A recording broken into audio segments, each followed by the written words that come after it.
ब्रह्म श्री संत एकनाथ महाराज की जय। जगद्गुरु संत तुकाराम महाराज यांच्या बीजोत्सवानिमित्त वैकुंठ गमना प्रत्यर्थ चालू असणारा गेली 56 वर्षापासूनचा हा अखंड हरिनाम सप्ताह आजचा 6वा दिवस आणि 6व्या दिवसातील श्री संत एकनाथ महाराज यांच्या चरित्रावरला भाग आपण या ठिकाणी पाहत आहोत। संत एकनाथ महाराज शांती ब्रह्म असं ज्यांना संबोधलं जातं, त्यांचा शांतीभंग करण्याचा प्रयत्न त्या ठिकाणी काही दुष्टांनी केला, पण त्यात त्यांना यश आलं नाही। 108 वेळा अंगावर थुंकणाऱ्या त्या यवनाला त्यांनी प्रसाद देऊन मुक्त केला आणि उलट त्याला म्हटले की बाबा रे, रोज मी एकच वेळ गोदावरीचं गंगेचं स्नान करतो, पण आज तुझ्यामुळे मला 108 वेळा गंगेचं स्नान घडलं, त्यामुळे तुला द्यावे तेवढे धन्यवाद थोडे आहेत। अनेक प्रसंग नाथ महाराजांच्या जीवनामध्ये आहेत। एक वेळेला नाथांच्या वडिलांचं श्राद्ध होतं। स्वयंपाकाची सर्व सिद्धता त्या ठिकाणी झाली। ब्राह्मणांना जेवणाचं आमंत्रण दिलं गेलं, परंतु तत्पूर्वी त्या बनत असलेल्या स्वयंपाकाचा सुग्रास असा वास बाहेर ज्या वेळेला पडला, रस्त्याने जाणारे हरिजन मंडळी जी आहे त्यांनी त्या वास त्यांना ज्या वेळेला नाकाने वास घेतल्याबरोबर तोंडाला पाणी सुटलं, खाण्याची इच्छा निर्माण झाली, त्यांच्यामध्ये संवाद चालू झाला। जरी सगळं हे सुगंधित अन्न आहे तरी आपल्या वाट्याला थोडंच येणार आहे, ते ब्राह्मणांना करता बनवलेले श्रद्धान्न आहे, आपण दुर्भाग्य आहोत, आपल्या वाट्याला हे अन्न येऊ शकणार नाही। नाथ महाराजांनी जेव्हा ही बोलणं कानावर पडलं, ताबडतोब त्यांना थांबवलं, सांगितलं या या या या, आज तुमचंच पहिल्यांदा तुम्हीच भोजन करा, त्यांच्याकरता मी नंतर दुसरं अन्न बनवेन।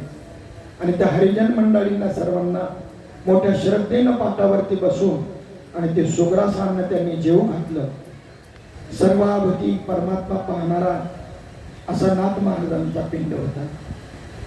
सर्वाभूती पाही एक वासुदेव म्हणा, कुसोनी आठवा। सर्वाभूती पाहे एक वासुदेव, सर्वाभूती पाहे एक वासुदेव, सर्वाभूती पाहे एक वासुदेव,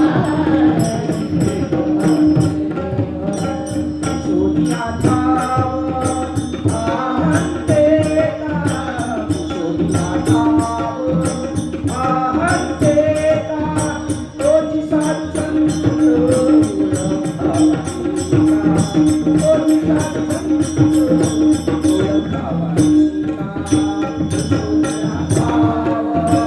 आहंते का,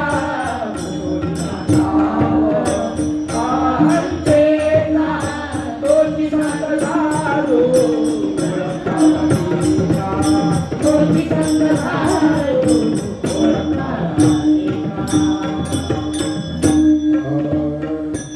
सर्वाभूती पाहे वासुदेव, कुसोनी आठाव अंतेचा, तोची संत साधू ओळखावा निका, ये रते ऐका मायाबद्ध।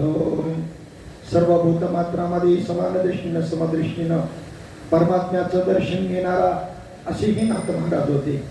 त्यामुळं त्यांनी त्या दलितांना, त्या हरिजनांना त्या ठिकाणी भोजन घातलं। वेळे देऊन त्यांना बोलावल्यानंतर गिरिजाबाईंनी सर्व घर सडा संमार्जन करून धुतलं, भांडी घासून घेतली, उदक सामुग्री पुन्हा आणून स्वयंपाक सिद्ध केला। आम्हाला क्षण देऊन त्याने अनामिकांना भोजन घातलं, तर या भ्रष्टाच्या घरचं अन्नोदक सुद्धा आम्ही या ठिकाणी घेणार नाही असा ब्राह्मण मंडळींनी बहिष्कार टाकला त्यांच्या श्रद्धाच्या अन्नावर। आणि नाथ महाराजांनी भगवंताला प्रार्थना केली, भगवंता माझं काय चुकलं रे, हे ब्राह्मण या ठिकाणी येत नाही, जो श्रीखंडाची देव होता ना तो प्रत्यक्ष भगवान परमात्मा होता.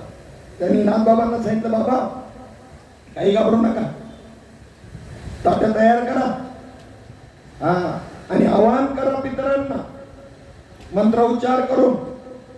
आपले पितर आल्याशिवाय राहणार नाही. त्याचबरोबर नाथ महाराजांनी आवाहन केल्याबरोबर स्वर्गातून त्यांचे पितर आणि हे ब्राह्मण जे होते यांचेही पितर तिथे प्रत्यक्ष जेवायला आले.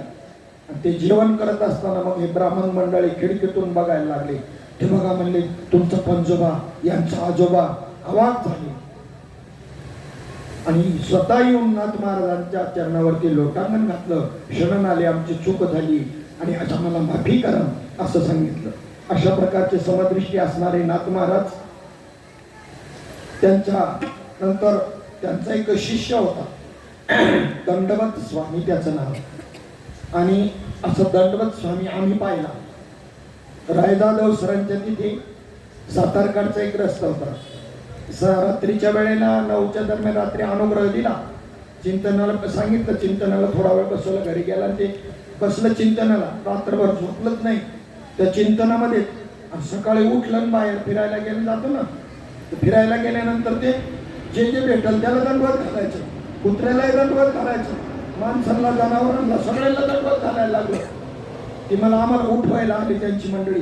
अहो म्हणले, सकाळी फिरायला गेले, लोक घरी येऊन आम्हाला सांगतात त्यांच्या मालकाच्या डोक्यावर काय परिणाम झाला का काय, आणि ते सगळ्यांना दंडवत घालताय. म्हणजे ते दंडवत स्वामी आम्ही प्रत्यक्ष पाहिले. नामधारकाच्या ठिकाणी तो एवढा परिणाम त्याच्या ठिकाणी झाला की ज्याला त्याला दंडवत घालत राहिले. जे जे बेटे बोलत ते ते विठ्ठल लाविले पिसे जिकडे पावा तिकडे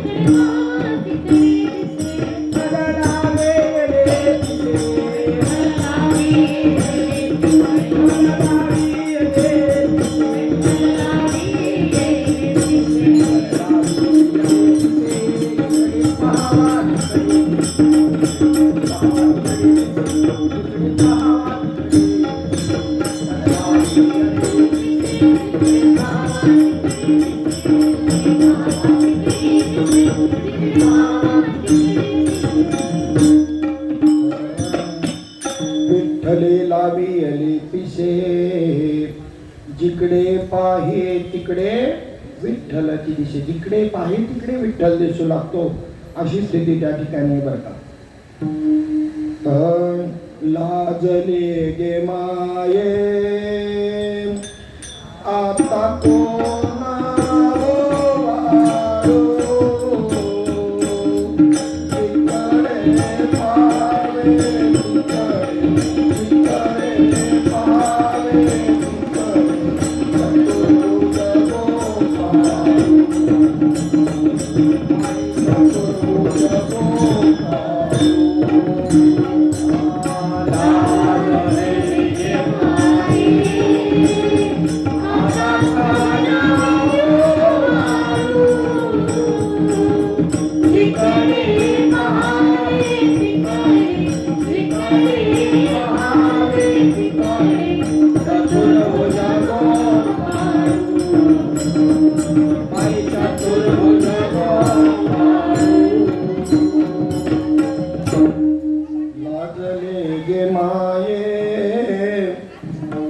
आता कोणाव वाळू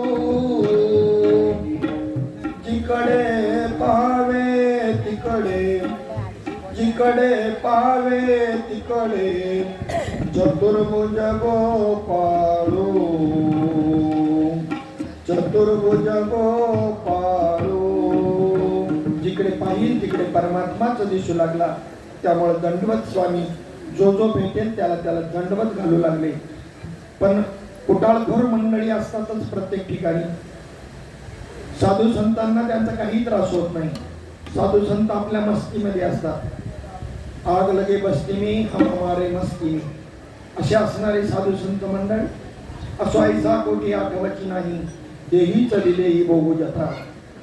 निंदकाला सुद्धा ते आपला सखा म्हणतात. तुकोबाराय म्हणतात, निंदक अमुचा सखा, निंदक अमुचा सखा, निंदक अमुचा सखा, अमुची वस्त्रे धुतो फुका, वस्त्रे धुतो फुका,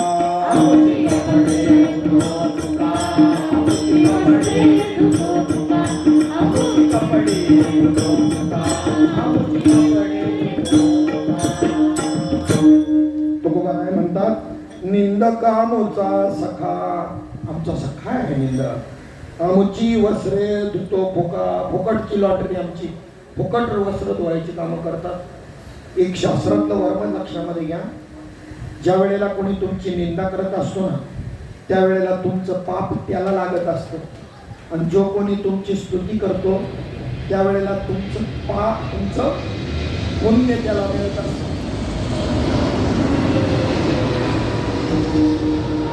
मग पाप पुण्याचा हिसाब जर केला, आपली निंदा करणाऱ्याला जर आपलं पाप जात असेल आणि आपली स्तुती करणाऱ्याला आपलं पुण्य जात असेल त्याला, तर मग त्याने आपलं काय केलं पाहिजे सांगा? निंदा केली पाहिजे का स्तुती केली पाहिजे? हा, म्हणाय सोपं आहे. निंदा करून तर बघ तू माझी, हा मनातून असतो तू बोलून तर बघ, पण वस्तुतः शास्त्र असं आहे. म्हणून हा निंदक हा त्याला सखा मानतात संत मंडळी. कारण स्तुती करणारा आपल्याला हरभऱ्याच्या झाडावर चढून खाली पाडल्याशिवाय राहणार नाही, पण निंदक हा आपलं काय चुकतं हे दाखवून देत असतो आणि आपला सुधारण्याची संधी देत असतो.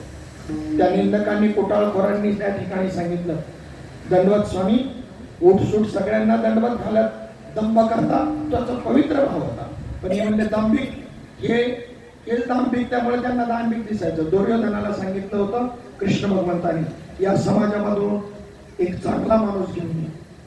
तर म्हणला नाव कोणाला, सगळे नालायकच आहे, त्याला सगळे नालायक दिसत होते. आणि युधिष्ठिराला लगेच युधिष्ठिराला सांगितलं त्याच समाजातून एक चांगला माणूस घेऊन ये. ते म्हणे कोणाला आणू? प्रत्येक जण तुम्ही आणि त्याच्यात मला काही फरकच दिसत नाही, तोच समाज. पण एकाला असं दिसतंय आणि एकाला असं दिसतंय. हा दृष्टिकोन, वस्तू जशीच्या तशीच आहे, तुमचा आपला पाहण्याचा दृष्टिकोन बदललेला आहे.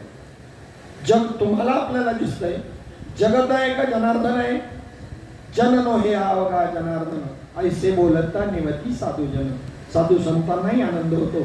हे जन नसून, हे जग नसून जनार्दनच विविध रूपाने त्या ठिकाणी नटलेला आहे. कुटाळखोरांनी सांगितलं, पहा तुम्ही हे सगळं दंडवत घालत बसले, त्यांचं नावच दंडवत स्वामी पडलं सगळीकडं. ज्याला त्याला दंडवत घालतात मग दंडवत स्वामीच नाव पडलं. आणि एक गाढव मेलेलं होता, कुटाळखोरांनी सांगितलं, अरे दांभिका, त्याच्यात नाही करे देव,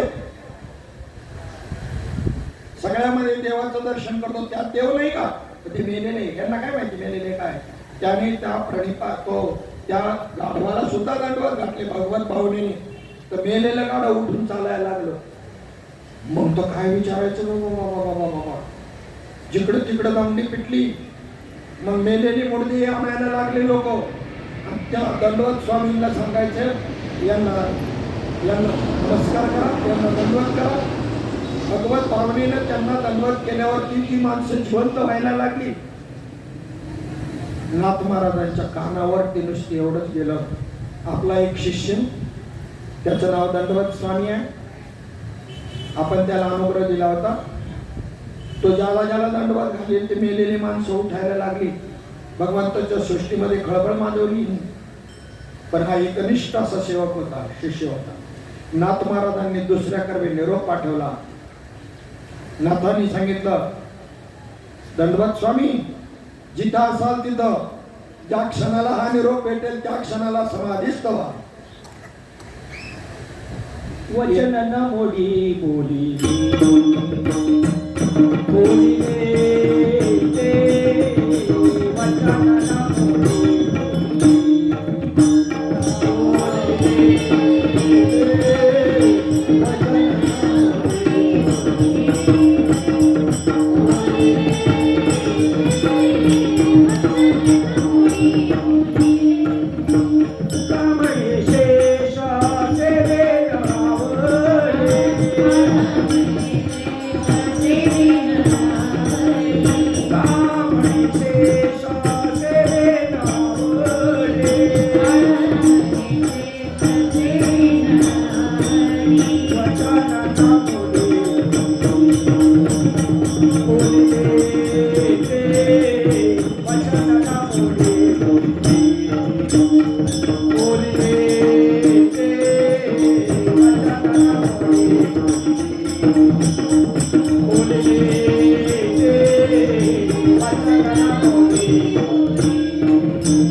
तुका म्हणे शेष सेवी नावडी वचन न मोडी बोलिले ते. त्यामुळे त्यांनी लगेच कानावरती वार्ता पडली. आपल्या श्रीगुरूंनी आपल्याला सांगितले जिथं असेल ज्या ठिकाणी असेल तात्काळ त्याच क्षणाला तिथे समाधीस्थ हो.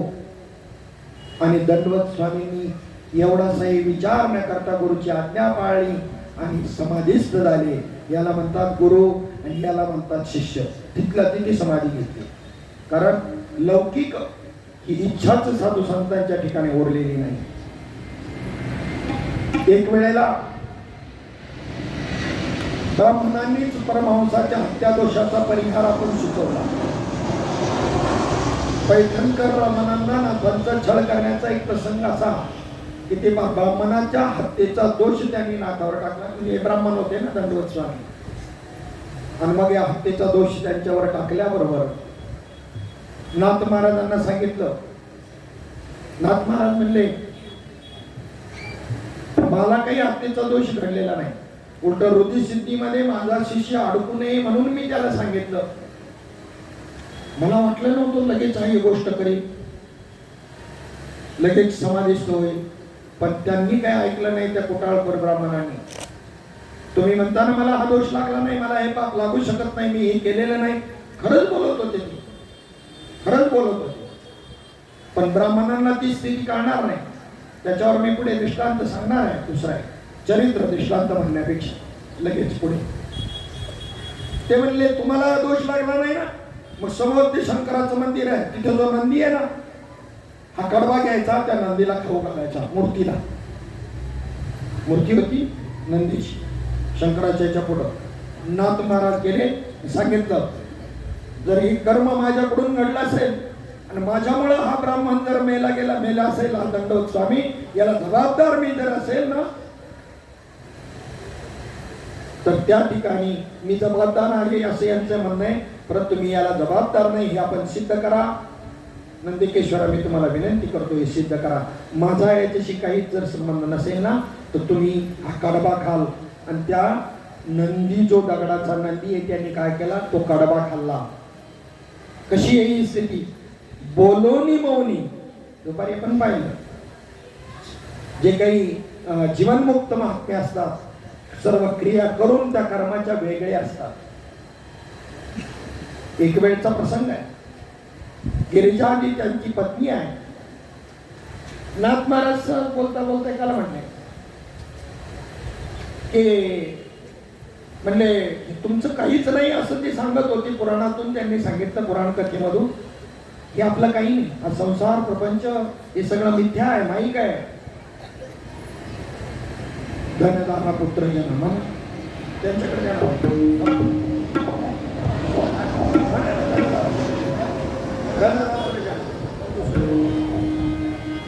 धनदारा पुत्र जन्म, धनदारा पुत्र जन्म, सर्व सोय देवी शून बलून सोय देवी शून, सर्व मिथ्या हे जाणून, सर्व मिथ्या हे जाणून, शरणिला देवाची, शरणिला देवाची, धनदारा पुत्र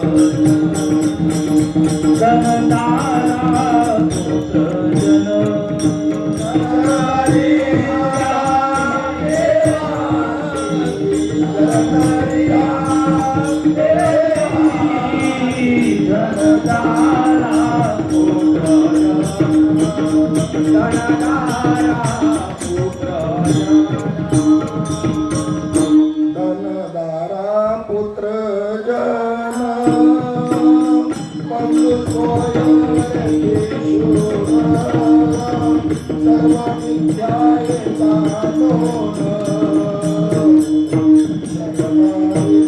देवासी धनदारा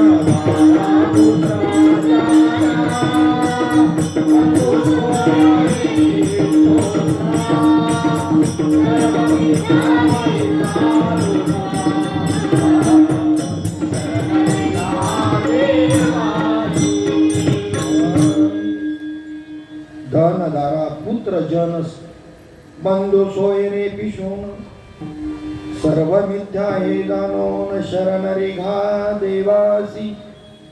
नाथ महाराजांनी पुराण सांगत असताना असा उपदेश केला. तेव्हा काही कुटाळखोर म्हटले, महाराज हा प्रपंच मिथ्या आहे, तुमचा नाही. पण ही पत्नी तुमची नसेल. म्हणले अलबत, अजिबात नाही माझी. हरिपंडित तुमचा मुलगा, तो मुलगाही तुमचा नसत. आणि लागले ते म्हणजे अलबत माझा नाही. सगळे दात काढून हसायला लागले. कुचेष्टा केली. कुटाळखोर त्यांचं नाव ना. घरी आल्यानंतर गिरिजाबाई म्हणते, महाराज कमीत कमी व्यवहारामध्ये वागताना कसं वागावं याचं तरी काही ज्ञान आहे की नाही तुम्हाला? जरी तुमच्या अंतकरणाची भूमिका ती त्यांना काय करणार आहे कुटाळखोरांना, दुष्टांना. पण असं डायरेक्ट उघड नाही बोलायला पाहिजे. व्यावहारिक माणसं त्यांनी तुमचा कुचेष्टेचा विषय बनवला. गिरजा जाऊ दे ना, त्यांचं कर्म त्यांच्याजवळ, आपलं आपलं बघायचं म्हणू दे ना त्यांना. पण नाही नाही असं नाही म्हणायला पाहिजे. अगं खरंच गिरिजा तुला सांगू का, खरंच ना हरिपंडित आपला नाही, माझा नाही. ते म्हणले जमलं आता, मी साक्षी आहे ना त्याला. मन जाणे बापा आणि माय जाणे मुलाच्या बापा. कोण जाणू शकतं आपण खरंच आपला बाप हाच आहे हे आपल्याला कोण सांगतं? आणि आईवर आपला विश्वास. खरं जर पाहिलं तर हे खरं तथ्य कोणाला माहित असतं, खरंच आहे का हा बाप आपला? हे फक्त आईलाच माहित असतं. मन जाणे पापा आणि माये जाणे मुलाच्या बापा. ही म्हणली मला माहिती आहे, तुमच्यापेक्षा मला माहिती आहे. परंतु त्या ठिकाणी नाथ महाराज म्हणले, तुला सांग का ही स्थिती तुला समजायला थोडा टाइम लागेल. उद्या लाडू कर, लाडू. हा लाडूचा स्वयंपाक करायला सांगितला. चांगले हराभर लाडू कर म्हणले. आणि हराभर म्हणले कोणाला काही निमंत्रण द्यायचं नाही. आज अजिबात कोणाला निमंत्रण द्यायचं नाही. आज रोजचं अन्न सत्र नाथ महाराजांकडे असायचं, ज्ञान सत्र असायचं. आज अजिबात कोणालाही निमंत्रण द्यायचं नाही. मग एवढे लाडू आपल्याला 3 ग्रामला कशाला पाहिजे? तुला काय करायचं बनवतं खरं.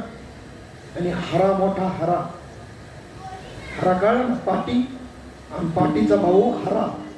कोंबडी डालायला असते का नाही? कोंबड्या डाला आपल्याला वैष्णवांना नाही माहिती म्हणा.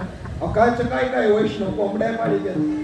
आता काय म्हणायला, पशुपालन मध्ये डुकर पाळी द्या. आता महाराज मंडळीत जर बिअर बारचं उद्घाटन करायला तर शिष्य मंडळी कुक्कुटपालन करतील, नाही करणार तर काय करतील? बिअर बारचं उद्घाटन महाराज मंडळीने करावं काय? चला आता कलियुगाचं आहे, सगळं ठेवून द्यायचं. कोणच्या हो? कलियुगावर आपण मोकळं राहायचं. पण ध्यानात ठेवा, हे कलियुग जरी पापी युग असला ना तर सगळ्या युगामध्ये श्रेष्ठ असं युग आहे बरं का.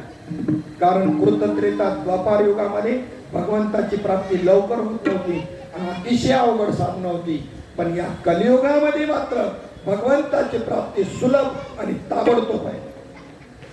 कलियुगामध्ये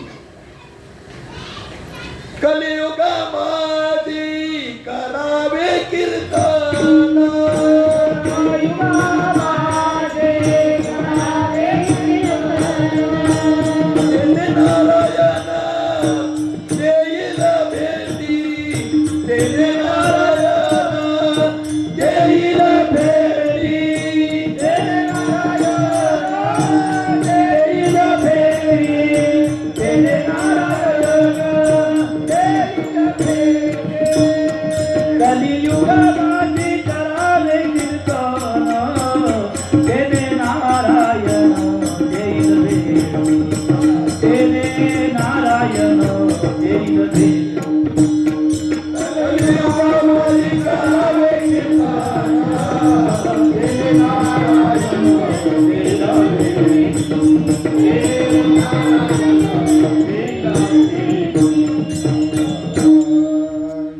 कलियुगामध्ये करावे कीर्तन, तेने नारायण देईल भेटी.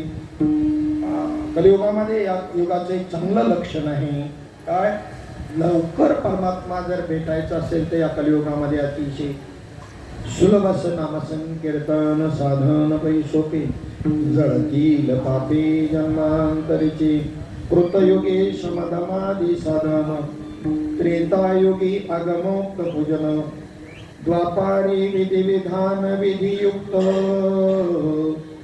या परी त्रियुगी जना परम संकट साधना करिता ही परिमना अनुमात्र जाना उपरम नव्हे ती अवघीच साधने कलिने लाजविली कीर्तने एत गाता नाचता अपने वश्य करणे परमात्मा माझे भक्त गाची येते नारदाची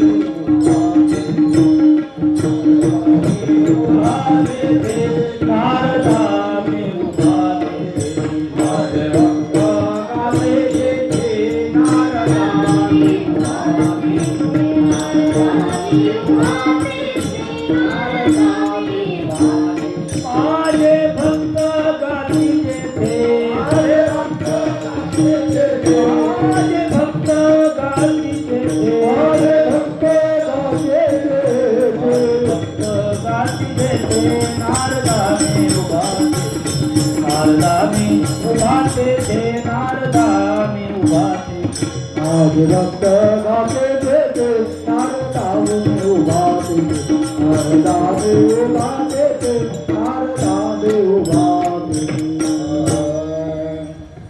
असे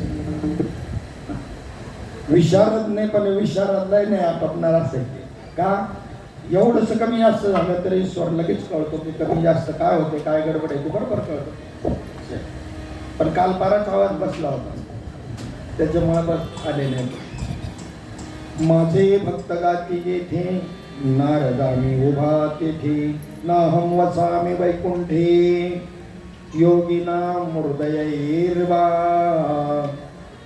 मद्भक्त यत्र गायन्ति तत्र तिष्ठामि नारद भगवंत स्वतः म्हणतात माझे भक्त गाती जेथे कलियुगामध्ये भगवंताचं गुणवर्णन करून भगवंताला प्राप्त करता येतं परंतु आवरण वृत्तीवरच निघालं पाहिजे पहिलं आणि मग तिथून पुढे भगवंताचे गुणवर्णनच करायचे करावे कीर्तन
गावे हरीचे गुण याला ज्ञानोत्तर भक्ती म्हणतात.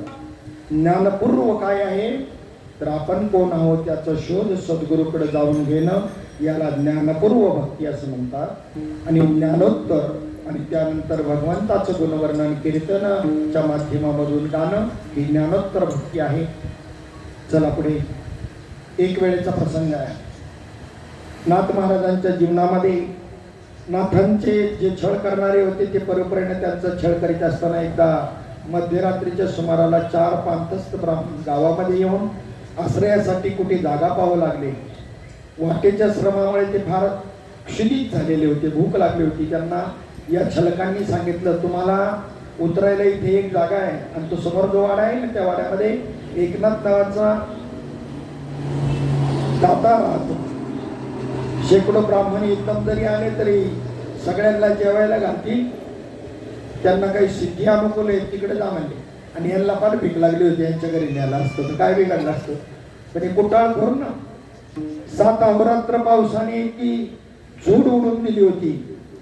7 दिवस पाऊस चालला होता. नाथांच्या घरी कोरडं सरपण संपलेलं होतं आणि पांतस्थ नाथांच्या घरी आले तेव्हा नाथांनी त्यांचा सत्कार करून अगत्यपूर्वक त्यांना बोलावलं. स्वयंपाक करायचा. ओली लाकडं कसं काय होणार, ओल्या लाकडाने स्वयंपाक होईना. नाथ महाराजांनी काय करावं त्यांना जेव घालण्याकरता चंदनाचा पलंग स्वतःचा तोडला आणि काय केलं त्या सरपणानं स्वयंपाक बनवून त्यांना जेव घातलं. त्याला म्हणतात नाथ महाराज. काय दानशूरपणा आहे का. हाच प्रसंग महाभारतामध्ये घडलेला आहे. कर्ण किती दानशूर आहे आणि हे युधिष्ठिराला ज्या वेळेला कळलं युधिष्ठिर मनामध्ये म्हणायचा माझ्या इतका दानशूर आहे काय हा कर्ण. या कृष्णाला म्हटलं असतो म्हणलं माझ्या इतका दानशूर आहे काय कर्ण. ठीक आहे आता याला प्रत्यक्ष क्रियेने दाखव. मग कृष्ण भगवंताने काय केलं एका ब्राह्मणाचं रूप धरलं. दोघेही ब्राह्मण बनून त्या ठिकाणी पहिल्यांदा ब्राह्मणाचं रूप धरून त्या ठिकाणी ते गेले युधिष्ठिराकडं. याच प्रसंग आहे. 7 दिवस पाऊस पडतोय आणि स्वतःच्या हाताने हे ब्राह्मण स्वयंपाक करून खात असतं. दुसऱ्याच्या हातचं बी नाही चालत. बापगुरुजी मालूम जे करी होते ना नशिबदाय हे कुठेही बी गेले तरी कार्यक्रमाला स्वतःच्या हाताने स्वतः कोरडा शिदा घेऊन स्वयंपाक करायचे. यांचा सुद्धा या ब्राह्मणाचा अशाच पद्धतीचा नियम होता.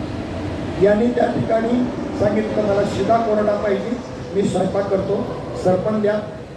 युधिष्ठिराला प्रश्न पडला त्यांनी सांगितलं शिदा पाहिजे ती आहे अन्न पाहिजे ती आहे परंतु लाकडं ओली आहे कसं करायचं तुम्ही बघा.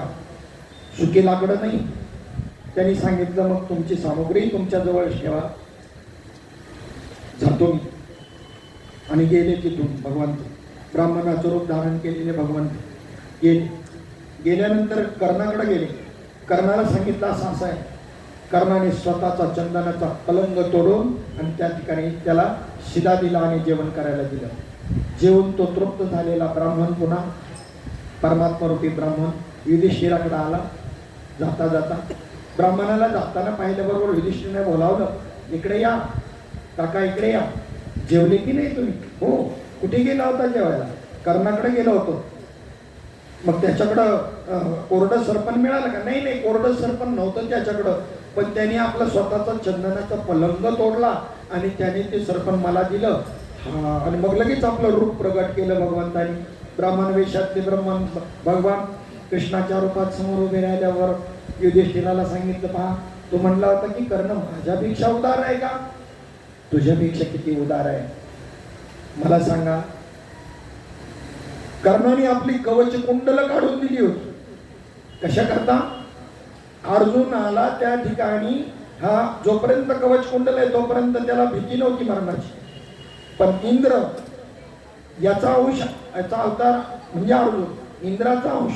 या इंद्राने त्या ठिकाणी त्या इंद्रमंत्रापासून अर्जुन झालेला होता कोणतीला आणि आपला अर्जुन जिंकावा कर्णाचा पराभव व्हावा म्हणून कवच कुंडल हरण करायला पाहिजे म्हणून एका ब्राह्मणाच्या वेशामध्ये कर्णाकडे हा गेला आणि ती कवच कुंडल मागितली आणि रक्तबंबाळ अंग झालेले आणि त्याने आपली कवच कुंडल काढून दिली. एवढा दानशूर बघा. भिडता समरांगणी कर्ण भिडता समरांगणी कर्ण भिडता समरांगणी कर्ण भिडता समरांगणी बाणे व्यापी अलारणी बाणे व्यापी अलारणी बाणी व्यापी अलारणी बाणी व्यापी अलारणी मागसी पाडोनी मागसी पाडोनी मागती पाडोनी मागती पाडोनी येते दात तयाचे दात तयाचे येते दात तयाचे दात तयाचे हरी तू निष्ठुर निर्गुण हरी तू निष्ठुर निर्गुण हरी तू निष्ठुर निर्गुण हरी तू निष्ठुर हरी तू निष्ठुर निर्गुण हरी तू निष्ठुर निर्गुण हरी तू निष्ठुर निर्गुण हरी तू निष्ठुर निर्गुण. शांती ब्रह्म श्री संत एकनाथ महाराज की जय. सुंदर असा पुरावा शिंदे बाबांनी दिला. काय प्रसंग आहे पहा. एक वेळेला आता अर्जुनाची जिरवायची, अर्जुनाचा अंकार घालवायचा, युधिष्ठिराचा घालवला आणि अर्जुनाला ब्राह्मण वेश धारण करायला लावून भगवंताने त्या ठिकाणी ब्राह्मण वेश धारण केला आणि त्या ठिकाणी रडत रडत रडत हा ब्राह्मण कर्णाजवळ गेला आणि सांगितलं माझा मुलगा मरण पावलाय आणि अंत्यसंस्कार करायला जवळ काही नाही, वस्त्र घेण्याकरता सुद्धा काही नाही, लाकडं घेण्याकरता सुद्धा काही नाही, काहीतरी मदत करा.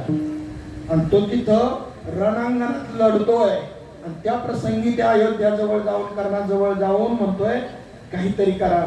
तिथं त्याच्याजवळ द्यायला काही नाही. सोन्याचा दात होता, दगड आणायला सांगितला त्याला, तिथे ठेवला, त्याच्यावरती ते तोंड आपटलं आणि तो सोन्याचा दात काढून दिला. जा तुझ्या मुलाचं कर्म कर. एवढा दानशूर होता बरं कर्म. पण या कर्णावरती एक कौंतेय राधेय नावाची कादंबरी लिहिलेली आहे लेखकाने. त्याच्यामध्ये माझं काय चुकलं असा आक्रोश त्या ठिकाणी कर्ण कोणाकडे करतोय? कृष्ण भगवंताकडे करतोय. आता एक चांगल्या प्रकारची ही व्हायरल होते सगळीकडं ते कर्णाच्या संबंधाने एक क्लिप आहे. त्यावेळेला त्या कर्णाला कृष्ण भगवंत असं सुंदर त्या ठिकाणी सांगतात, अरे तुझ्यावर काहीच अन्याय झाला नाही, माझा इतिहास ऐक ना.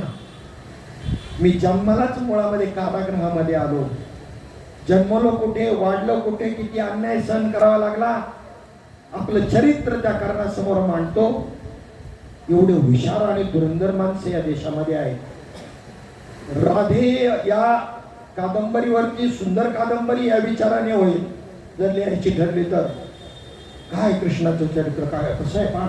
स्वतःच्या कुळाचा नाश स्वतः डोळ्याने पाहायचा आहे, स्वतःची नगरी बुडालेली स्वतःच्या डोळ्याने पाहिजे आणि व्याधाच्या बाणाने आपला देह ठेवायचा आहे, पण अश्रू नाही डोळ्यामध्ये, कोणत्याही प्रकारची भीती नाही, कोणत्याही प्रकारचा आवेश नाही, आवेग नाही. शाप देण्याला समर्थ असताना सुद्धा वरदान देऊन व्याधाला मुक्त केलं आणि पहिलं वैकुंठावरून विमान मागवलं, त्याला पहिलं पाठवलं, मग स्वतः नंतर गेले. असो एवढा दानशूर असणारा कर्ण की आपला स्वतःचा पलंग त्या ठिकाणी त्या ब्राह्मणाला स्वयंपाक करण्याकरता तोडून दिला.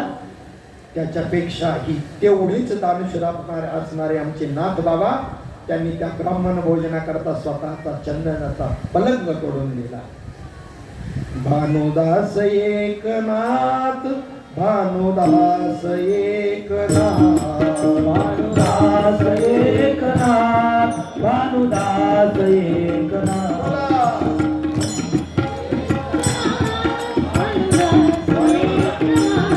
भानुदास एकनाथ, भानुदास एकनाथ, भानुदास एकनाथ, भानुदास एकनाथ, भानुदास एकनाथ, भानुदास एकनाथ, भानुदास एकनाथ, भानुदास एकनाथ, दास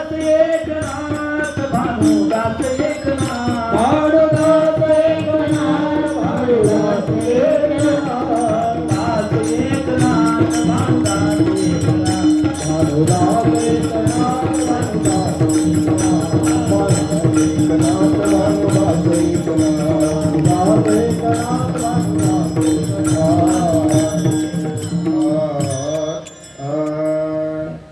त्यानंतर एक वेळचा प्रसंग असा आहे, नाथ महाराजांच्या घरी अन्न सत्र आणि ज्ञान सत्र दोन्ही सत्र झालायचे. आणि ज्ञान सत्राला जी माणसे यायची त्या प्रत्येकाला त्या ठिकाणी 1-1 किलो साखर द्यायची. मी तरी कमी का करू, कुठं मला द्यायची 1-1 किलो साखर द्यायची. साखर द्यायची पण किती देत होते याच्यात जरा थोडासा कथेमध्ये फरक येतोय थोडासा. कोण म्हणले 1/2 किलो, कोण अर्धा किलो, म्हणलं ते किती देऊ आपण 1 किलो देऊ. नाही. मग ते त्या इच्छेनं सुद्धा काही काही ज्ञानसत्राला यायचे, प्रवचन ऐकायला यायचे, प्रत्येकाला द्यायचे. आणि एक वडारी आणि वडारी की आली आपल्याला साखर मिळत या इच्छे. कारण कीर्तनाची काय त्यांना गोडी नाही, आवड नाही, काय नाही. आल्यानंतर काय झालं, बसायला जागा नाही म्हणून मग त्यांचा जो काही शयनगृह होता तिथे पलंग होता, त्याच्यावरती बसले आणि तिथून बसून श्रवण करू लागले. सर्व जागा फुल झालेली होती आणि पाप आडाला की कथेमध्ये झोप येत असते. पळवणे गेली झोप होते पाप आडते, सावध झालो हरेच्या आलो ज्या घरात. यांचा पाप असल्यामुळे आडा आल्यामुळे त्यांना त्या कथेमध्ये झोप लागली. दोघे बी वरायला लागले व 5-10 मिनिटांमध्ये दमलेले, दिवसभर काम केलेले, दगड फोडून केवळ आपल्याला 1-1 किलो साखर मिळणार आहे या आशेनं आलेले. कथेबद्दल आवड नाही, पुण्य नाही. लागली झोप लागली, कथा संपली. सगळे मंडळी आपापल्या घरी उठून निघून गेली. पण ही गाढ झोपलेली होती. त्याच्यामुळे नाथ महाराजांनी पाहिलं, नको उठवायला म्हणले, झोपले तर झोपू द्या. कधी बिचाऱ्यांना पलंग याच्या नशिबामध्ये असं. चंदनाच्या पलंगावर झोपले, त्यांनी त्यांना उठवलं नाही. सकाळी उठले फार डायरेक्ट. मग काय त्या नाथ महाराजांनी त्यांना धावून दिले का काय, अजिबात तसं जायचं नाही आमच्या इथून. स्वतःच्या हाताने गिरजा का कोणी त्यांनी त्यांना स्नान घातलं. पहा, भगवत भाव सर्वाभूती हे भाव तयार झालेला होता. आणि त्यांना त्या ठिकाणी नाश्ता बनवला, त्यांना त्या ठिकाणी नवीन कपडे दिले, त्यांचं दर्शन घेतलं आणि त्यांना त्या ठिकाणी मग सांगितलं, आता तुम्ही जा. नाथ महाराजांची त्या ठिकाणी जी कथा चालायची, प्रवचन चालायचं, अनेक विषयावर चालायचं. त्याच्यामध्ये ज्ञानेश्वरीवरती प्रवचन चालू असायचं. आणि ज्ञानेश्वरीवर प्रवचन चालू असताना हा म्हणता दिगंतरी त्यांची कीर्ती गेली. आंबेजोगाईची दासोपंत साधारण नाही, किती भक्ती. दत्तात्रेयांचे भक्त होते, सगुण साक्षात्कार प्रत्यक्ष त्यांच्याशी दत्त बोलायचे. आणि 1.25 लाख श्लोक त्यांनी गीतेवरती टीका केली होती. गीतार्णव म्हणून ग्रंथ आहे त्याचा.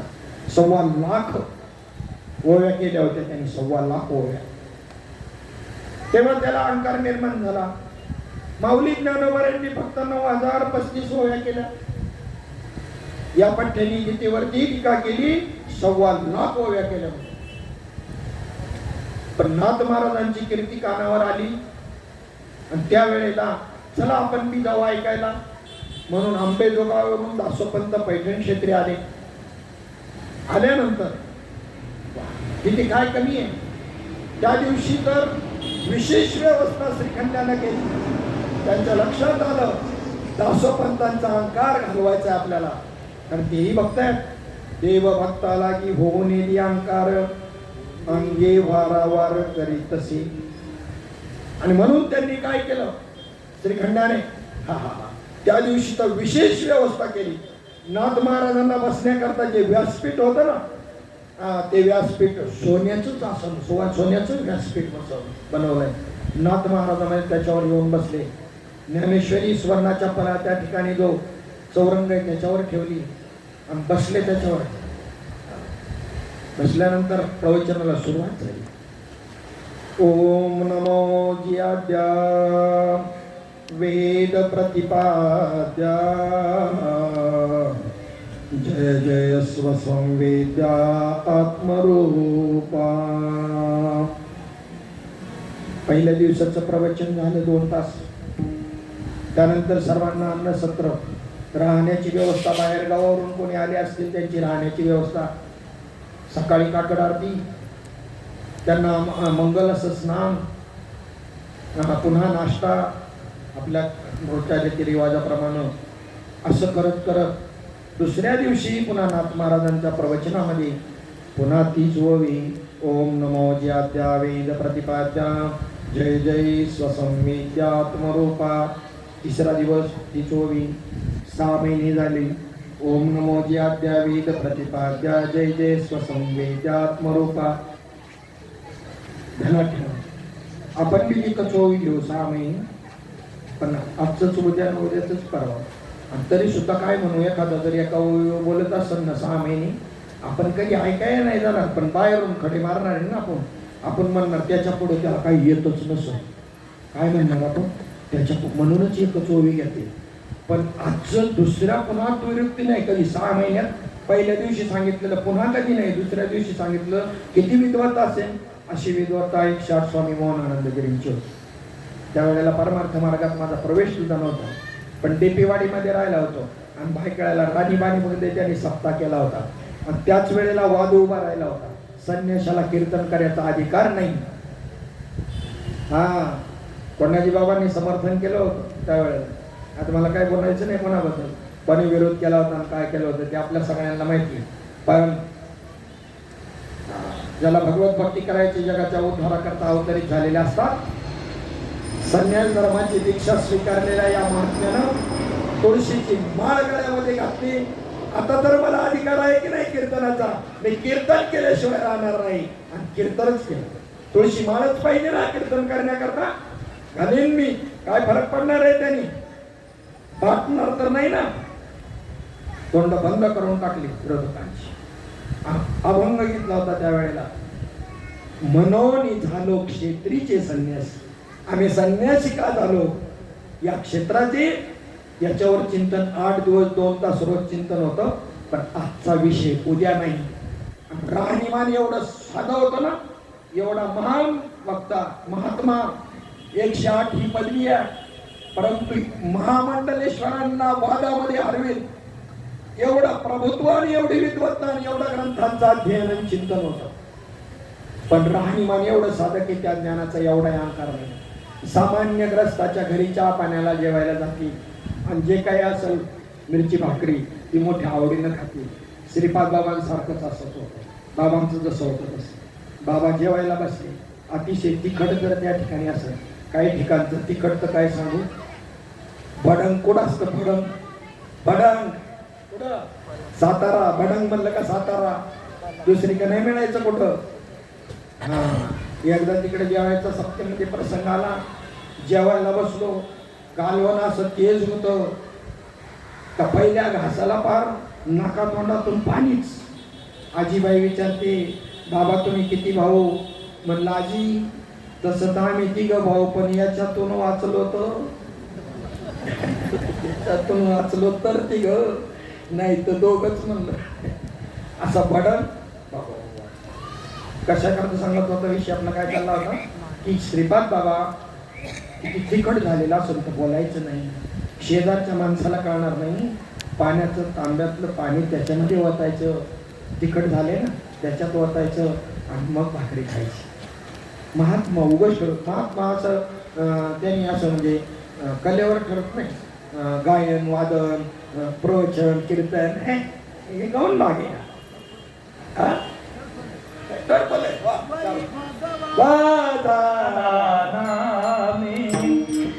वरी भगवान नामे अंतरिवश केला, अंतरिवश केला.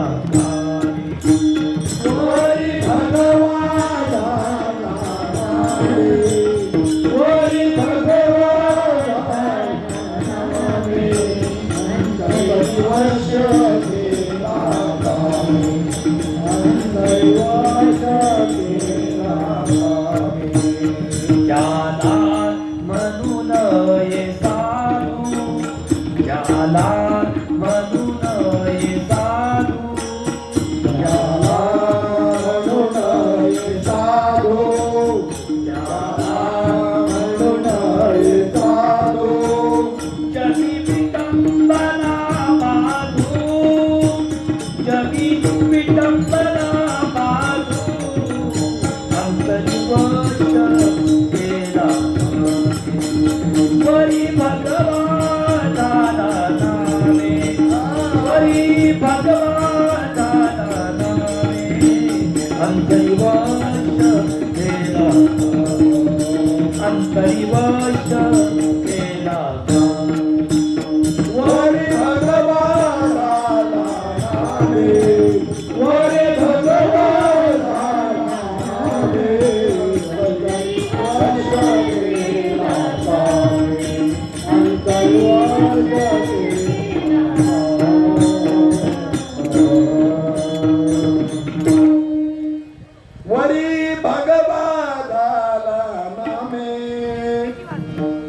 अंतरी वश केला कामी त्याला म्हणू नये साधू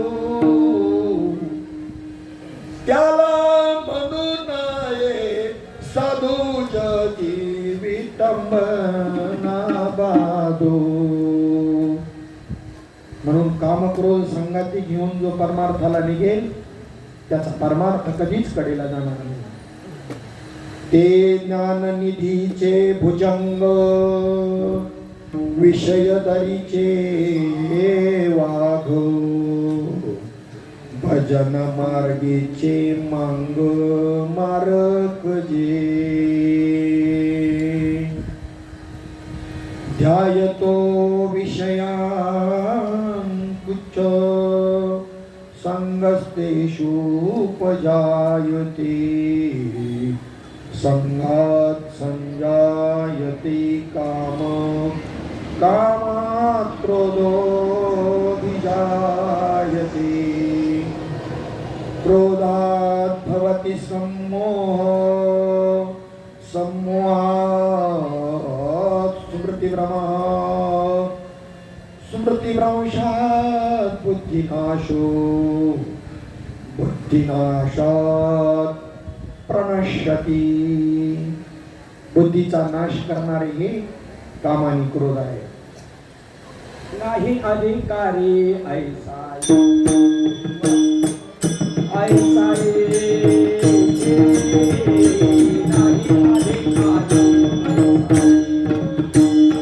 ऐसा एक नाही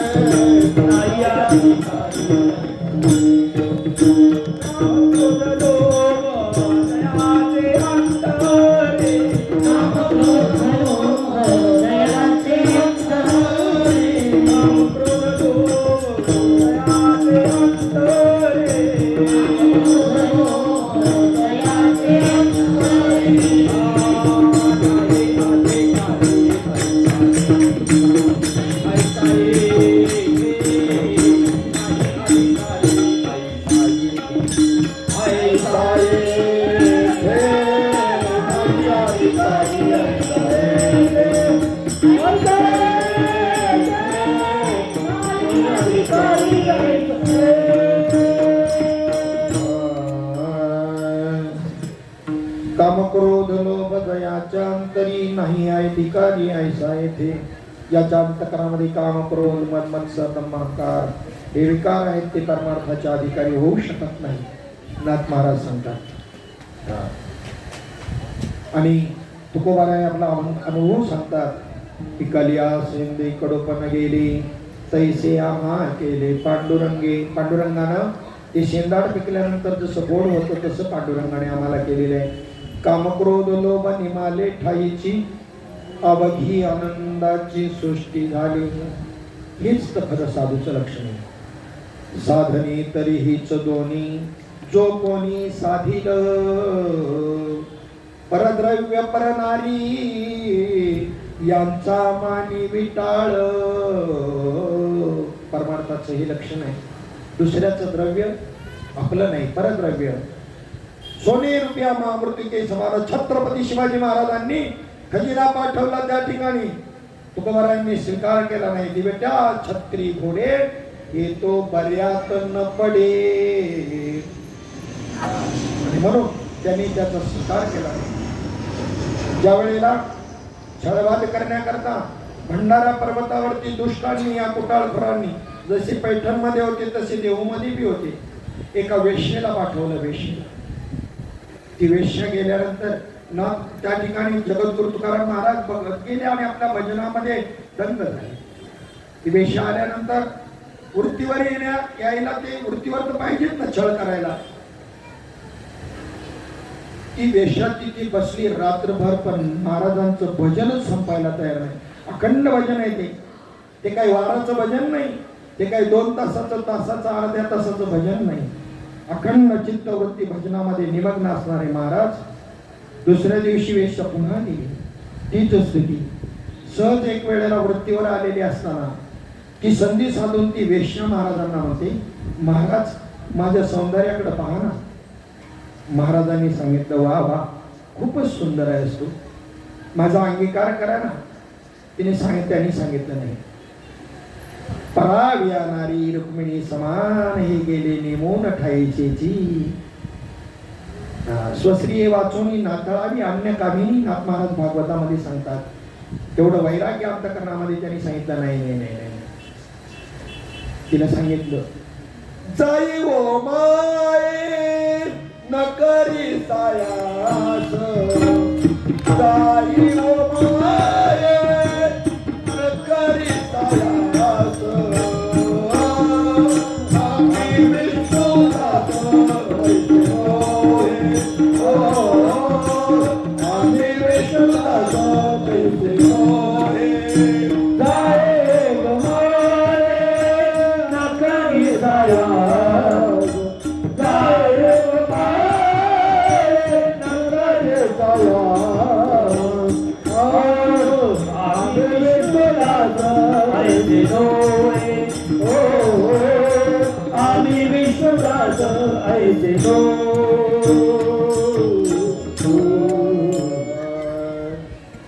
जाई ओ माई न करे साया, स्वामी विष्णुदास तैसे नोये.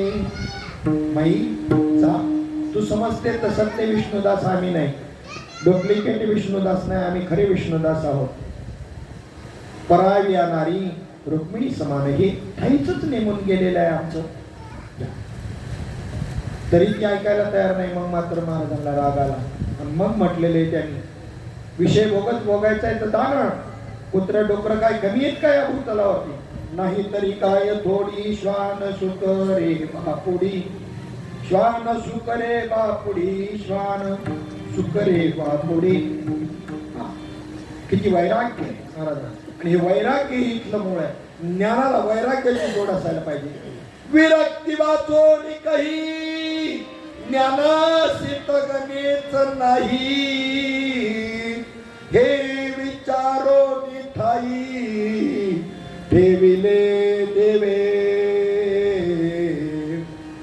जरी ज्ञान प्राप्ती झाली ना, वैराग्य जर अंतःकरणात नसेल तर ते ज्ञान टिकणार नाही. विरक्तीची जोड असायला पाहिजे ज्ञानाला. आपण जर पाहिलं, विवेकानंद अमेरिकेमध्ये गेले, सर्व धर्म परिषद भरलेली असणार. वास्तविक पाहता इथून जे कोणी पाठवले होते आपल्या देशाला त्यावेळेला, वशिल्याचे तट्टू, त्यांची विद्वत्ता देशाला हरवणारच होती. पण तरी वशिल्याची तट्टू होते ना ते, ज्यांना पाठवायचं त्यांना पाठवलं गेलं नाही. आणि इथे काय त्या ठिकाणी निर्णय घेतला विवेकानंदांनी आपल्या पद्धतीने जाण्याचा. काही सज्जन माणसांनी सहकार्य केलं. कसे तरी विमानाच्या प्रवासाचे पैसे जमा करून दिले आणि गेले तिथे विवेकानंद. तिथे गेल्यानंतर ज्यांनी नोंद केली होती त्यांनाच बोलायची फक्त संधी होती. ज्यांच्याकडे तिथे जाऊन उतरले होते त्यांच्यातर्फे त्यांना विनंती केली, फक्त 5 मिनिटाचा वेळ तरी मला द्या, मी एक संन्याशी आलेला आहे म्हटले असं सांगा त्यांना. त्यांनी सांगितलं एक संन्याशी आलाय भारत देशामधून. तेव्हा तिथले जे काही आयोजक होते त्यांनी सांगितलं, भारत देशाचे अधिकृत जे काही वक्ते आहेत त्यांचं बोलणं तर होऊन गेलेलं आहे. नाही बरोबर आहे, परंतु थोडीशी संधी त्यांना द्या, एक 5 मिनिटं दिली तरी चालतील. ते म्हणले आता हे 5 मिनिटात काय सांगणार आहे, पण तरी देऊया म्हणून त्यांनी थोडीशी त्यांच्यामध्ये बुद्धीला प्रेरणा दिली असेल भगवंतानी आणि त्यांनी त्यांना 5 मिनिटाची संधी दिली. त्या 5 मिनिटाचं त्यानं संधीचं सोनं केलं. पहिला शब्द उच्चारला, अमेरिकेतील माझ्या बंधू आणि भगिनींनो. एवढं बोलल्याबरोबर टाळ्यांचा हा एवढं काय कंजूस होता, काय पैसे द्यायचे मागताय का बघून तुमच्याकडे, टाळ्या वाजवायला काय सांगतो. टाळ्यांचा कडकडाट झाला आणि त्यानंतर मग त्या ठिकाणी त्यांनी तत्वज्ञान जे सांगायचं त्या 5 मिनिटांमध्ये सांगितलं. पुढे त्यांनी टाइम वाढवून दिला. मग जागोजाग त्यांची व्याख्यानं त्या ठिकाणी सुरू झाली. हिंदू संस्कृतीचं सनातन संस्कृतीचं ज्ञान त्याचं बीजारोपण त्या ठिकाणी अमेरिकेमध्ये यांनी केलं. तिथे एक दुसरी होती निवेदिता, तिचं नाव, ती यांच्या रूपावर ज्ञानावर भाळली. रूपावर ज्ञानावर भाळल्यानंतर जिथे उतरले होते तिथे चौकशी करत गेली. कोणी नाही अशा वेळेला गेली. गेल्यानंतर त्यांना सांगितलं, माझी एक इच्छा आहे, पूर्ण करा, बोला. तिने सांगितलं, तुमच्यासारखा राजपिंडा पुत्र मला व्हावा अशी माझी इच्छा आहे. म्हणजे याचाच अर्थ माझ्याशी तुम्ही विवाहबद्ध व्हा, म्हणजे तसा पुत्र मला प्राप्त होईल. त्यावेळेला विवेकानंदांनी काय उद्गार केले, त्यांनी सांगितलं, मग माते मलाच आपला पुत्र का मानत नाहीस? ही संस्कृती आपल्या देशाची. ही शरण आली आणि त्यांची पट्ट शिष्या बनली. तीच परिस्थिती जर विचार केले तर आमची छत्रपती शिवाजी महाराजांची. कल्याणचा खजिना आबाजी सोनदेव यांनी लुटला आणि त्याच्यामध्ये एक मुस्लिम स्त्री त्या ठिकाणी जी आहे तिलाही लुटलं, धरून आणलं, पालखीमध्ये मेन्यामध्ये बसून आणलं आणि महाराजांना त्यांनी ती भेट म्हणून दिली. त्यावेळेला महाराजांनी ज्या वेळेला पाहिलं त्यावेळेला छत्रपती शिवाजी महाराजांनी उद्गार काढले, वाह, काय भगवंता तू सौंदर्य बनवलं. म्हणजे ते सौंदर्य पाहिल्यानंतर आपला भगवंताची आठवण झाली पाहिजे, बनवणाराची आठवण झाली पाहिजे. छत्रपती शिवाजी महाराजांना भगवंताचं तीव्रतेनं ध्यान झालं. अरे भगवंता, तुझ्या या सृष्टीमध्ये एवढंही सौंदर्य असू शकतं काय? एवढी अप्सरेसारखे सुंदर असणारे ती श्री. पण आबाजी सुंदरावरती भडकले. छत्रपती सांगितलं, आबाजी तुम्ही सुद्धा ही गोष्ट असं करावं शोभत नाही तुम्हाला. आत्ताच्या आत्ता जिथून तिला काही आणलेलं असेल साडी चोळी देऊन तिची पाठवणी करा. आणि महाराज त्या ठिकाणी म्हणले, अशी जाऊची माता सती सुंदर रूपवती, आम्हीही सुंदर झालो असतो बदले छत्रपती. छत्रपती शिवाजी महाराज की. अशी आमची सनातन संस्कृती आहे. आमचा राजा या प्रकारातला आहे, आमचे संत महात्मे या अधिकारातले आहेत आणि हा खरा आपला अधिकार आहे. साधकांनी लक्षात ठेवावं, ज्या पॉइंटला आपण जोपर्यंत जात नाही तोपर्यंत साधक दशेला प्राप्त नाही. बरं, तो सिद्ध दशेला गेला समजायचं, या पॉइंटला गेला तर. दुसरी गोष्ट कथा आहे आमच्या शुकमुनींची. शुकमुनींना बोलवण्याकरता इंद्राने ज्या वेळेला अप्सरा पाठवल्या आणि त्यावेळेला हे सौंदर्य पाहून शुकमुनींच्या चित्तामध्ये एवढासाही विचलितपणा निर्माण झाला नाही.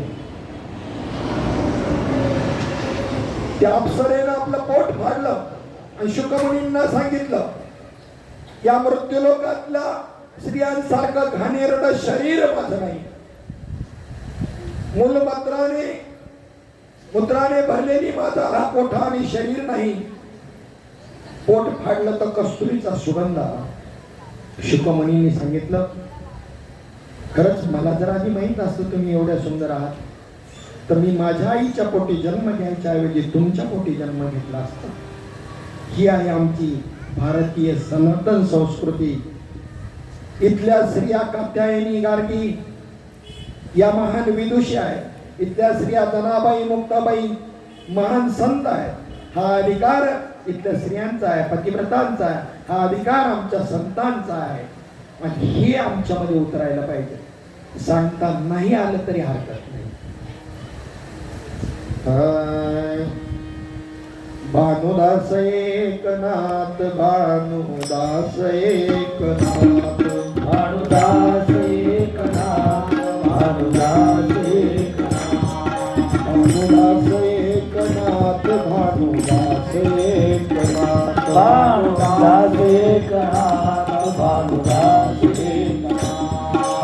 भानुदास एकनाथ, भानुदास एकनाथ, भानुदास एकनाथ, भानुदास एकनाथ, भानुदास एकनाथ, भानुदास एकनाथ, भानुदास एकनाथ, भानुदास एकनाथ, भानुदास एकनाथ. भानुदास एकनाथ, भानुदास एकनाथ, भानुदास एकनाथ, भानुदास एकनाथ.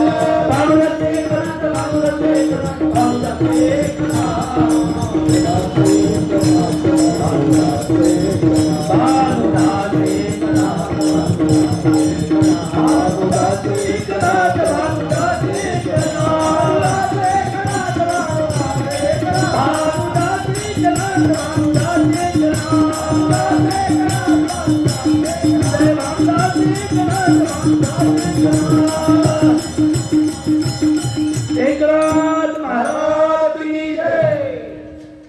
आणि तुम्हाला आम्हाला प्राप्त झाले सद्गुरु सच्चिदानंद श्रीपाद बाबा यांच्याही जीवनामध्ये अशीच एक घटना घडली. एका ठिकाणी सरकारी काम ते करायचं, रोजच्या कामावरती नेमणूक झाली होती. एकदा त्यांना काम मिळालं होतं आणि तिथे कामाला येणारा जो ग्रुप होता त्याच्यामध्ये एका महिलेनं त्यांचं मन त्यांच्यावरती बसलं. आपल्या घरी जेवणाच्या निमित्तानं बोलवलं.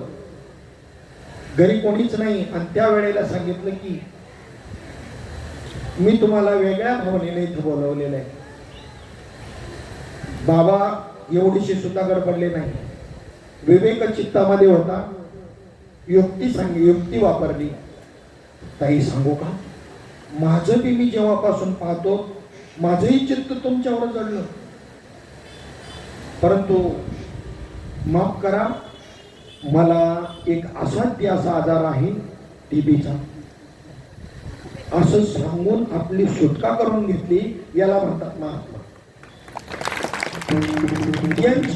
किंचितही ज्ञानोबा तुकोबारायांपेक्षा किंचितही कमतरता नाही लक्षणामध्ये. विचार जर केला, आपल्यापेक्षा छोटी जरी एखादी असेल तर ती आपली लेक समजा, आपल्या बरोबरीची असेल तर आपली बहीण समजा, आणि आपल्यापेक्षा मोठी असेल तर आपली आई समजायला काय जातं आपलं. मातृभाव तर आपल्या चित्तामध्ये जागृत असेल, अरे ब्रह्मभाव तर अतिउच्च पद्धतीचा आहे. मातृभाव अलीकडचा आहे, पण मातृभाव चित्तात असेल तरी चित्तात विषय निर्माण होऊ शकत नाही. ब्रह्मभाव चित्तात असल्यावर विषयाकडे तोंड टाकेल काय कोण. ब्रह्मरस गोडी जया श्रीपाद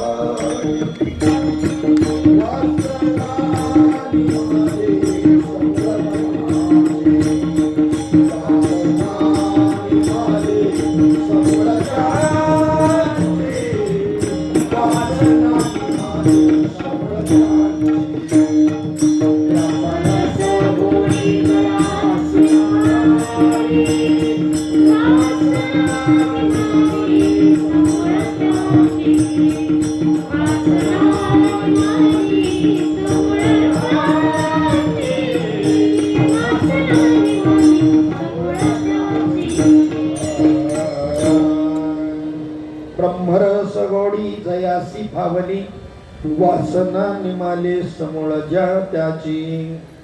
ब्रह्मरस गोडी ज्याला प्राप्त होती त्याला वासना शिल्लकच राहत नाही. असो, नाथ महाराजांच्या जीवनातला आता एक दुसरा प्रसंग आपल्याला सांगायचा. तो असा आहे, नाथ महाराज आणि त्यांच्याबरोबर अनेक वारकरी मंडळी काशी क्षेत्री गेलेली होते. एक ही त्रिस्थळी यात्रा आहे. एकाच वेळेला तिन्ही स्थळ करायचे असतात. काशीला जायचं, गयेला जायचं आणि तिथून रामेश्वरला यायचं. असं हे महात्म्य आहे त्रिस्थळीचं. या वारकऱ्यांसह नाथबाबा ज्या वेळेला काशीला गेले, तिथली जी काही गयेवरून आल्यानंतर काशीवरून रामेश्वरकडे जाताना गंगेच्या पाण्याची कावड, तिथून गंगेचं पाणी आपण घ्यायचं असतं, रामेश्वरला येऊन अभिषेक करायचा असतो, असा तो विधी आहे. नाथ महाराज त्या ठिकाणी निघाले. त्यांच्याबरोबर अनेक वारकरी होते. टाळ मृदुंगाच्या गजरामध्ये ती दिंडी चाललेली आहे. आणि जात असताना भगवान शंकराने पार्वतीला सांगितलं, पहा हे एवढे भक्त चाललेले आहे, त्याच्यामध्ये माझा निस्सीम भक्त आणि मला यथार्थपणे जाणणारा जर भक्त कोण असेल तर हा संत एकनाथ आहे. बाकीचे सगळे सोंगी डोंगी आहेत म्हणले, नुसते सोंग घेतलेली आहे. पोटासाठी संत झाले कलित बहुत, ऐशियांची करिता सेवा काय सुख होई जीवा. प्रश्न विचारला, अशांची जर सेवा केली तर जीवाला काही सुख प्राप्त होईल का. किंवा पोटासाठी सोंग तेथे काहीचा पांडुरंग. वरवर वारकरी बनलेले होते. टिळा टोपी माळा देवाचे गबाळ, वाजविती ओंगळ पोटासाठी अशक्य होते ते. पण नाथ महाराज जगी कीर्ती व्हावी म्हणून झाला तिगोसावी, म्हणून झाला तिगोसावी, म्हणून झाला तिगोसावी. जगी कीर्ती व्हावी म्हणून झाला तिगोसावी. झाला तिगोसावी, म्हणून झाला तिगोसावी. जगी कीर्ती व्हावी.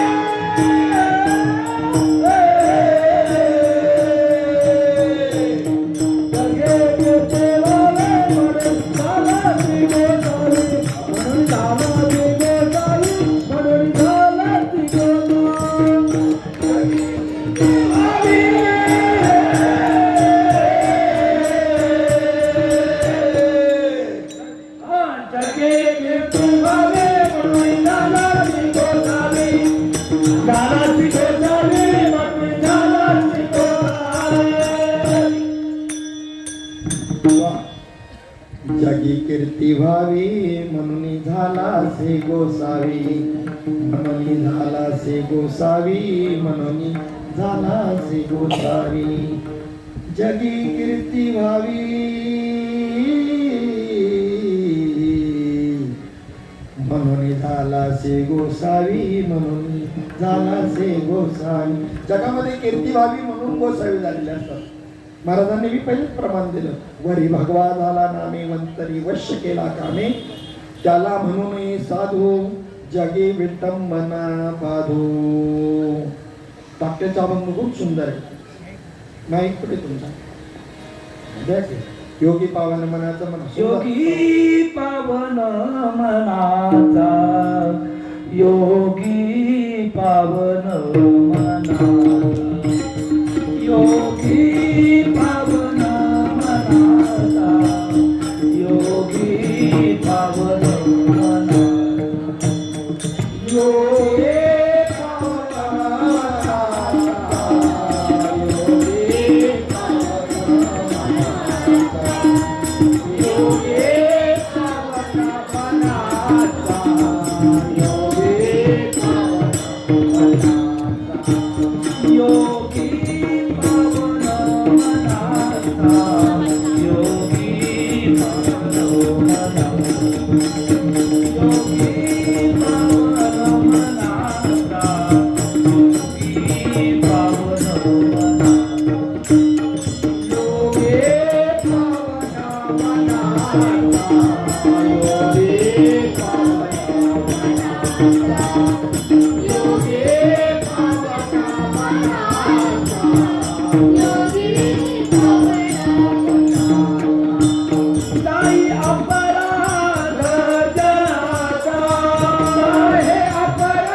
संत सोचिदाना जगी संत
समाजाचे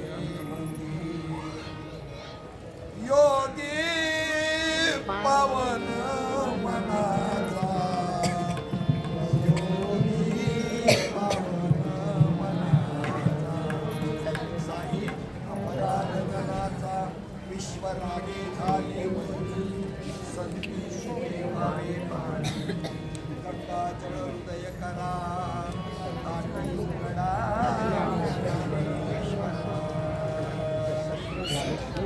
शब्दस्य श्रीकाले क्लेश संती मानावा उपदेश अरे उपदेश तो भलत्या हाती झाल्या चित्ती धरावा कुणी उपदेश करा तरी चित्तामध्ये धारण करावा आणि याच्या रूपानं मग श्री गुरूंनी मला उपदेश केला जो जो घेतला तयाचा तो तो गुरुला निदान गुरुसी आले अपारपण आवडे जगती गुरु महात्म्यांना कीर्तनाच्या वेळेला पुढे ठेवता ठेवता कीर्तनकार होतो महात्म्यांच्या पुढे माहीत करता करता काय पण सोपं अवघड बी नाही काय सेवा भावातून पुढे जाता येतं माणसाला सेवा भावातूनच खरं पुढे जातो असो काशीवरून ती गंगा रामेश्वरला घेत जात असताना माडावत एक सर्व वारकरी जात होते आणि जात असताना भगवान शंकरांनी एका गाढवाचं रूप धारण केलं पार्वती मातेला खऱ्या कुंडाचा निवारा करता घरी वारकरी दाखवण्याकरता निवाडा करण्याकरता आणि वैरान वाळवंटामध्ये वाळू तापलेली आणि तहानेने व्याकुळ झालेलं ते गाढव परंतु न पाहिल्यासारखं करून प्रत्येक वारकरी आला होता महाराजांची कावड आल्यानंतर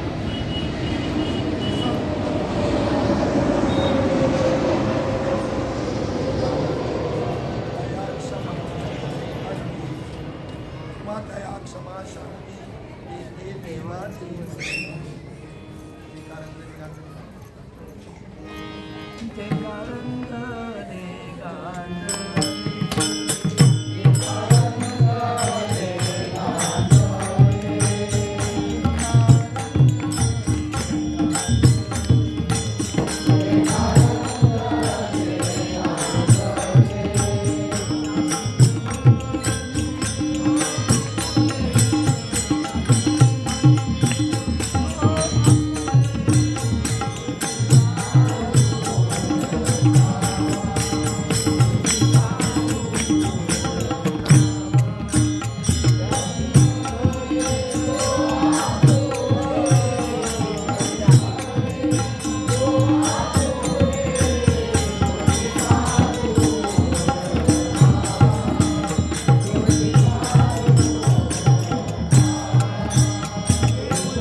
स्वतःच्या कावडीतलं पाणी गाढवाला पाजलं का देवाला पाजलं कोणाला पाजलं गाढवाला जर म्हणजे गाढवाला पाजलं तशी दृष्टी तशी आडवत होते आपण पहिलं गाढव माणसं आडवत होते चांगला माणूस आणले हे काही नाही दिसला देवाला पाजलं अरे गाड होते बाकीच्या वारकऱ्यांना दिसलं, याच्यात आपली गणना काय करून घेतला? देवाला पाजलं म्हणा ना, गाडवाला पाजलं म्हणलं तर मग या बाकीच्या वारकऱ्यात म्हटलं आपण घालू, देवाला पाजलं म्हणलं तर हात मारा. सर्वाहुती पाही एक वासुदेव, सर्वाहुती पाही एक वासुदेव, सोम्या ठावा टीचा तुझी संत साधू वर्तमानिका, येरवी आई रामाया मन पूर्वरेव वंचिताशी मदत दत्ता होता. थोडंसं ऐकायला मिळालं सहज होती, सहज नाही असायचं. किती वाजले? 6:50. अशा पद्धतीने झाली 6. 50. थोड्यासाठी वर आणि मात्रांच्या विषयी सुद्धा दया त्यांच्या हृदयामध्ये आहे असे हे नाथ महाराज असो. त्यानंतर चौथा कापड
देही असुली विदेही सदा समाधी पाही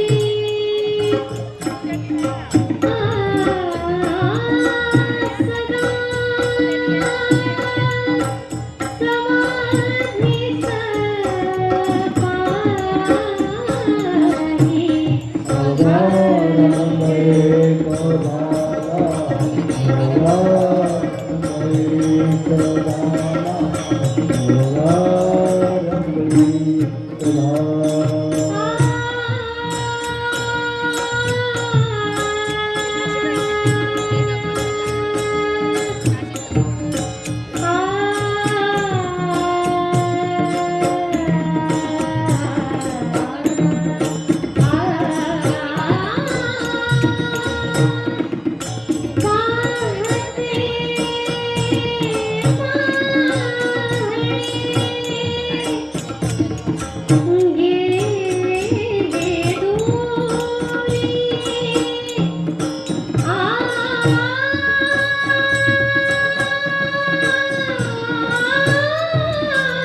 गाना बजाना हर कोई जाने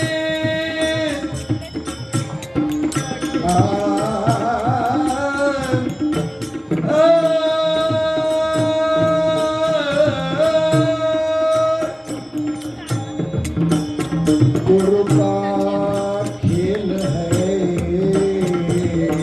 न्यारा आत्मज्योत का प्रकाश देखो सब घट साई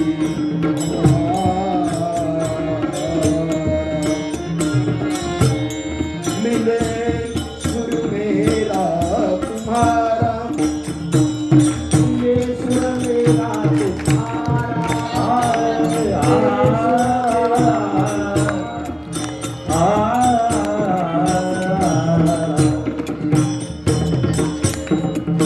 राम नाम तू बदले प्यारे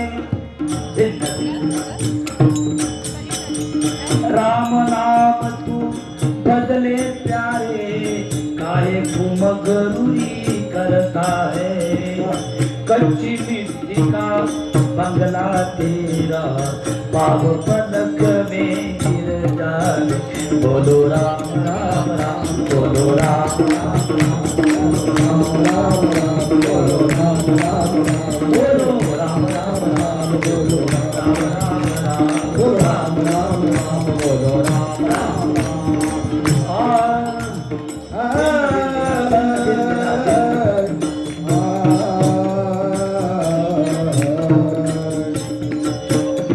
राम नाम तो सब कोई कहे ठग ठाकुर और चोर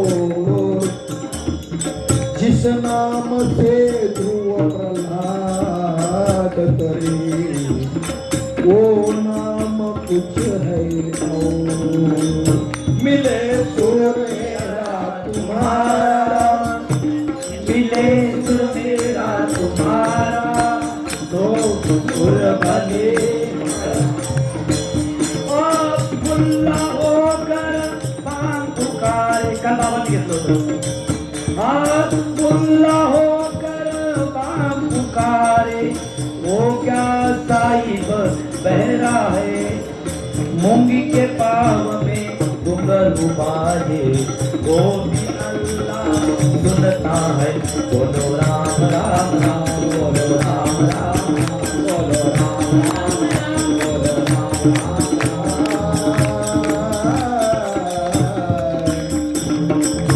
मृगना भिमे कस्तुरी वसे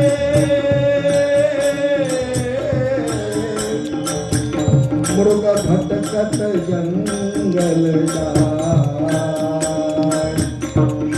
सबके हृदय में राम वसी लेकिन मूर्ख न समझाय बोल राम राम राम राम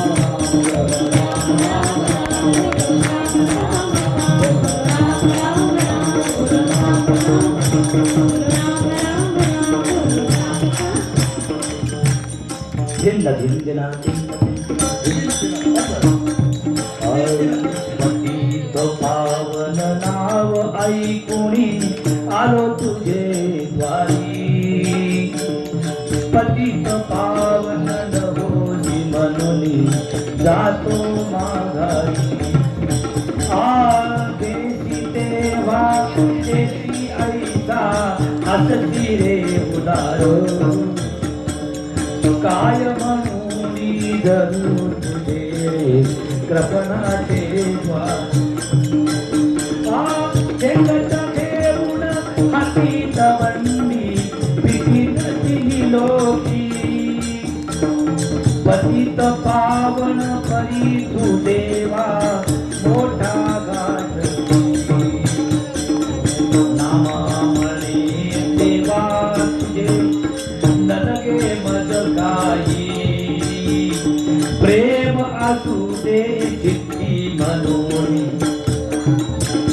आणि बोलो राम राम राम बोलो राम राम राम बोलो राम राम राम बोलो राम राम राम बोलो राम राम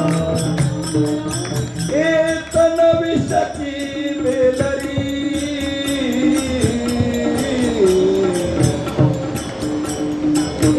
तन विषकी बेलरी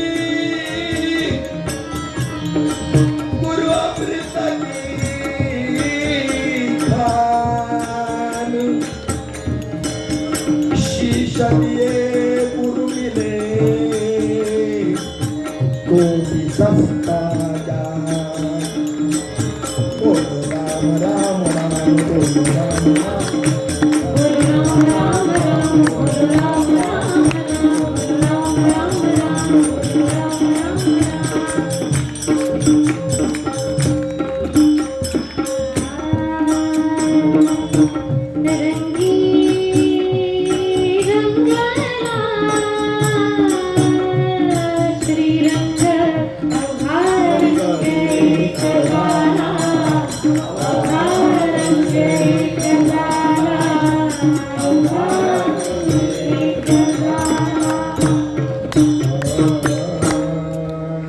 शांती ब्रह्म श्री संत एकनाथ भगवान की जय. आता विश्वात्मके देवे येने वाग्यज्ञे तोषावे तोषोनी मजगावे पसायदानहे जे खळांचे व्यंकटी सांडो तया सत्कर्मे रतिवारो भूता परस्परे परणो मैत्र जीवांचे दुरितांचे तिमिर विश्वस्वधर्म सूये पाहो जो जेवांशील तो तेलाहो प्राणी जात वर्षत सकळ मंगळी ईश्वर निष्ठांची मांदियाळी अनवरथ भूमंडळी भेट तू होता चला कल्पतरूंचे आरव चेतना चिंतामणीचे गाव बोलती जे अर्णव पियुषांचे चंद्रमे जे अक्षरा मातंड जे तापहीन ते सर्वाही सदा सज्जन सोय रे होतु किंबहुना सर्वसुखी पूर्ण होई तिन्ही लोकी भजिजो आधी पुरुषी अखंडित आणि ग्रंथोपजीवे विशेष लोकीये दृष्टा दृष्ट विजये होवावे जी हेथ म्हणे श्री विश्वेश्वरा हा होईल दान पसावो ये वरे ज्ञान देवो सुखिया झाला ये वरे ज्ञान देवो सुखिया झाला ये वरे ज्ञान देवो सुखिया